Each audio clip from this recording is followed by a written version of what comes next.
नमस्कार मंडळी, मी प्रिया. तुमचं स्वागत आहे पॅनफुल डिलाइट्स या माझ्या चॅनलवर. आज आपण बनवणार आहोत एक पारंपरिक आणि चविष्ट अशी तेलात परतवून केलेली भोपळ्याची भाजी.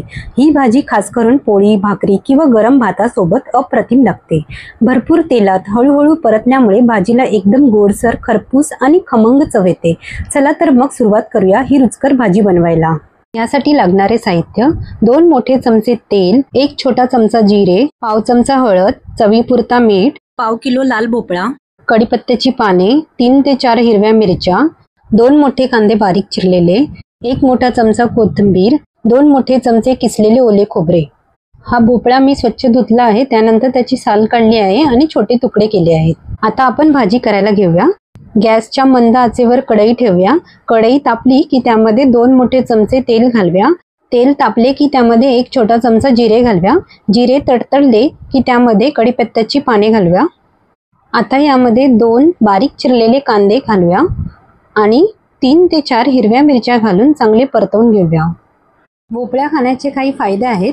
जसे भोपळ्यामध्ये फायबर भरपूर असते, त्यामुळे पचन संस्थेला चालना मिळते.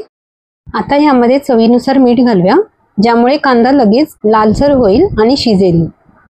भोपळ्यामध्ये बीटा कॅरोटीन असते, जे शरीरात विटामिन ए मध्ये रूपांतरित होते. यामुळे दृष्टी सुधारते आणि रात्री नीट दिसण्यासाठी मदत होते. भोपळ्यात अँटीऑक्सिडंट, विटामिन सी आणि इतर पोषक घटक असतात, जे सर्दी, खोकला व संक्रमणापासून बचाव करतात.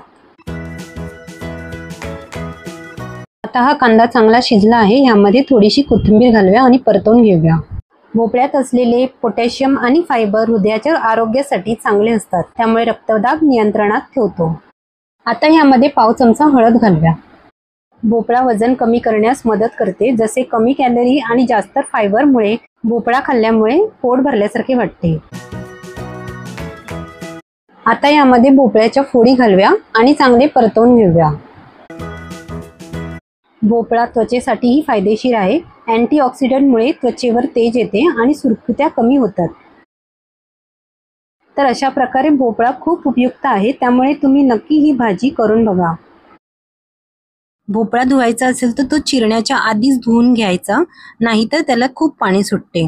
भोपळ्याच्या फोडी या मध्यमच असायला पाहिजे. जर जास्त बारीक फोडी केल्या तर भोपळा लवकर शिजतो आणि त्यातून जास्त पाणी निघते. आता झाकण ठेवून मध्यम आचेवर 10 ते 15 मिनिटांसाठी शिजत ठेवूया. आता आपण झाकण उघडून बघूया की भाजी शिजली आहे की नाही.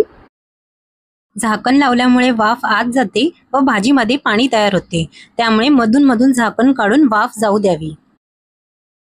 भाजी अजूनही शिजली नाही आहे, त्यामुळे आपण झाकण ठेवून एक वाफ काढूया. ही भाजी शिजायला खूप कमी वेळ लागतो. 15 ते 20 मिनिटांमध्ये ही भाजी तयार होते.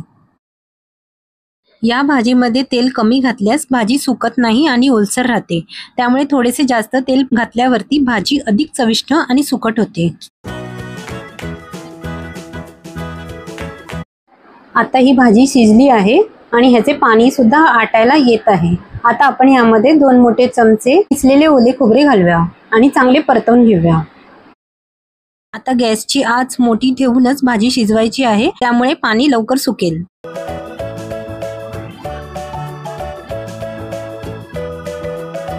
फार मऊ व पिकलेला भोपळा शिजताना लगेच पाणी सोडतो. अशा भोपळ्याचे तुकडे शिजताना गळतात आणि भाजी ओलसर होते, त्यामुळे भोपळा फार पिकलेला घेऊ नका. आता यामध्ये चिरलेली कोथिंबीर घालून चांगले परतवून घेऊया.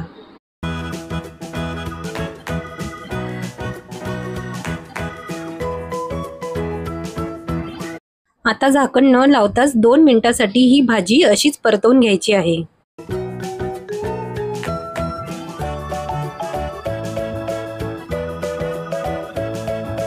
आता आपली भोपळ्याची भाजी तयार आहे. आपण सर्व करूया. तर मंडळी, कशी वाटली ही भाजी? तुम्हाला जर ही रेसिपी आवडली असेल तर व्हिडिओला लाईक करा, शेअर करा आणि सबस्क्राईब करायला विसरू नका. पुन्हा भेटूया अशाच नवीन रेसिपीसह. तोपर्यंत धन्यवाद.